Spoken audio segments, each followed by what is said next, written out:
सुराख मारने में सरिया ला के देना। कितने सुराख ने? सुराख कितने ने? जितने भी हो।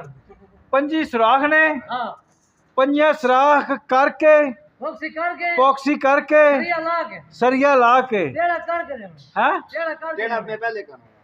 टेढ़ा ते पॉक्सी दे बाद हुंदा हुंदा वो पॉक्सी दे बाद टेढ़े कर नहीं वो तो पॉक्सी सुक्केगी तो टेढ़ा होगा खड़े लाने सिर्फ खड़ा पॉक्सी ते सुक्केगी ते कदू सुक्के बाबा लाइए सुक्केगा फिर जेड़ा काम होवेगा जी हैं। अच्छा यार इहदा जुर्माना के वे?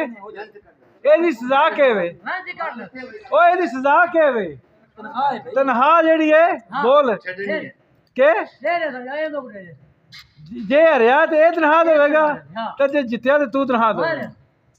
ए जी फैसला हो गया जी। एक है शमल गवाह है, ए जी अहमद साहब गवाह ते ए अब्दुल रशीद ते बजाते खुद मैं इकबाल। हाँ सामान सारा पहले उत्थे मौजूद होएगा, क्या काम होएगा। क्या सामान अच्छा